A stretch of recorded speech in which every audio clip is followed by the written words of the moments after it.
Hello and welcome to day 2 of 7 days of Halloween.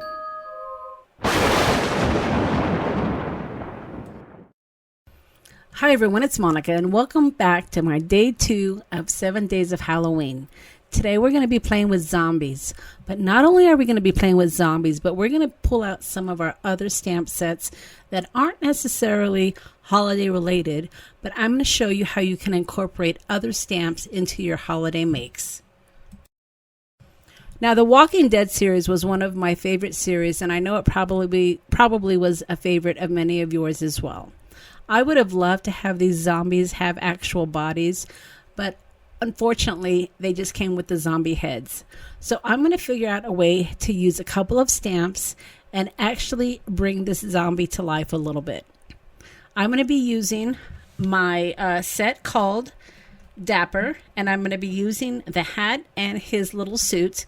But then I'm also going to bring in my set, which is called Time Traveler, because he has a suit as well.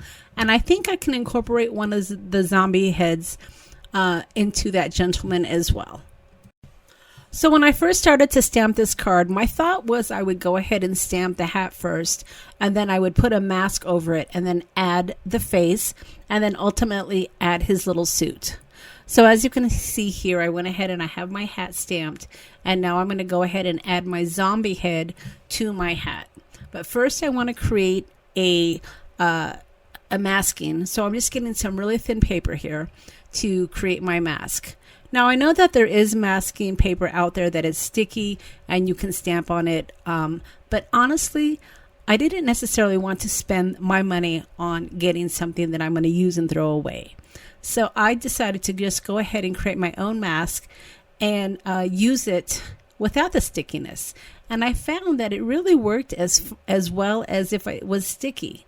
I mean, I know probably the stickiness would be a little bit more convenient because as you're going to see here when I'm stamping, sometimes my mask does stick to my actual stamp, but that really wasn't a big deal for me. So once I finished fussy cutting the hat, I went ahead and I placed the hat over the stamped image, and then I positioned my zombie. Now I chose the zombie that had the long face because I thought that would work well with the hat and the suit. And I tried to figure exactly the placement of the zombie head so that way it would look natural. And ultimately it did work really well. I had to stamp it a couple of times using my Misty, but overall the stamped image was pretty good. Now here's where it gets a little tricky. And I say that because now I have to position the suit where it would look natural underneath the zombie's neck. So I went ahead and I did my best here to just try to position the suit to make it look as natural as possible. And as you're going to see here on the stamped image, there still is a little gap, and I wasn't completely happy with that. So I'd say that's probably one of the more challenging things you're going to find with this technique. So I went back to the drawing board. Now ordinarily I would edit out this first fail, but I wanted to show you what I was talking about, and not always the first try is going to be a success. So after a few trials and errors, I decided that it made more sense to go ahead and stamp the hat and the suit at the same time and then add the face. And because I had practiced the positioning a few times off camera, I was able to get the zombie face perfectly positioned to make it look natural for his collar. And of course, I still used my hat mask to mask over the hat so that way it looked like my zombie was actually wearing a hat. So while this isn't a difficult technique using both of these stamps, you definitely want to practice to be able to determine the placing of the zombie head to make sure that it looks as natural as possible. Because of course we don't want a zombie looking unnatural, right? And once I was happy with the initial card with my zombie and his little hat and suit, I decided to start working on the next image. Now the next image, like I indicated, came from the set called the Travelor, and I decided to add a zombie head to the Travelor. So when I placed down the stamp, I had to be really careful not to stamp his head. Now one would say this isn't that difficult, right? You just have to make sure you don't add ink on the head. But with the way that this stamp is, it's the chin is really close to the neck. and the collar. So you just have to be really careful when you're adding your ink not to add ink on the head. And overall, it was pretty successful. Some of the areas of the suit were a little bit light, but I was okay with that because I knew I would be coloring it in. And then once I was happy with the suit portion of my stamping, then I went ahead and tried to determine what zombie head I was going to use. I thought about mixing it up a little bit and using one of the other zombie heads, but ultimately in the end, I found that the zombie with the long face really worked the best. And then once I had both images stamped and I was happy with the results, then I decided to go ahead and bring out my Copic markers and start to color them. Now for the Copic markers coloring portion of my video, I did speed it up, but I wanted to let you see how I progressed through my coloring. So I did leave that in without editing it out, but it is going to be at a higher speed, and I'll put on some background music while I'm coloring.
Okay, so with both of my zombies colored, now it was time to bring this zombie to life. Now, like I said, I was a big Walking Dead fan. And if you were as well, then you recall in the first couple of seasons, the people that weren't zombies were actually right outside of Atlanta, Georgia. So I decided to go ahead and kind of create a cityscape in the background to make it look like he was coming out of the city, or perhaps a businessman from Atlanta, Georgia. Now, if you know me and if you've been following my channel for a while and watching some of my creations, you know that I always love to have a backstory to my cards, and this one is no different. Really having a backstory for my creative process really helps for me to get the juices flowing and to kind of come up with some ideas to create a scene if that's what I'm going for, or just adding elements to be able to complete the story. Now, if you're not a part of my regular community, I invite you now to go ahead and subscribe to the channel and hit the like button if you are enjoying my video. So once again, I created some masking over the zombie head to go ahead and create that cityscape. And as you can see here, I wanted to make sure I didn't stamp on his shoulders. So I just added some extra paper to cover his shoulders up so that way when I was stamping the cityscape, I would make sure not to actually stamp on that beautiful suit of his. And with the cityscape completely stamped, then it was time to go ahead and kind of finish up the background. Now at this point, because I already have my image completely stamped, I didn't really want to come in with blending, a blending tool and add my color. So I decided to just use a paintbrush. With a paintbrush, I can really control the areas that I'm covering, and I can really get in close to my images. So that's what I did ultimately. I used some of my ink, and I believe I used fossilized amber to create kind of like a yellow hue in the background. And then once I had all of my coverage, then I came back in with Red Barn just to add a little bit of red, because of course I wanted to create some sort of a eerie background, and I think yellow and red really work well together for that. And then once I had my red and my yellow ink on my cardstock, then I came in with some black soot. And when I added my black soot, this is where I actually used my blending tool. And I just softly, it was a real soft hand, I added some of the black soot all around my card base just to kind of frame my image. And then of course I did come in and color up my my cityscape, and I just used some really light gray from one of my Copic colors. And once I had all of the shadowing done with my black soot, then I came back in with my paintbrush again after I had wiped off some of that coloring, and I just kind of did a once over just to make sure all of my colors were blended. And then once I was happy with that, then I looked through my label stickers to find a suitable sticker. And originally I was going to go with uninvited guest, but then I changed my mind at the last minute, and I went with Foolish Mortals.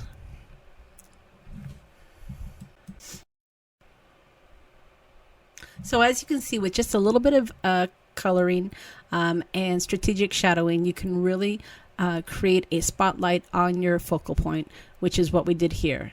Now on the next card, I'm going to show you how to do that as well, but it's going to be a little bit more dramatic, and I'll show you how to do that with just an easy technique. So with this guy, I decided to go ahead and create some sort of a background.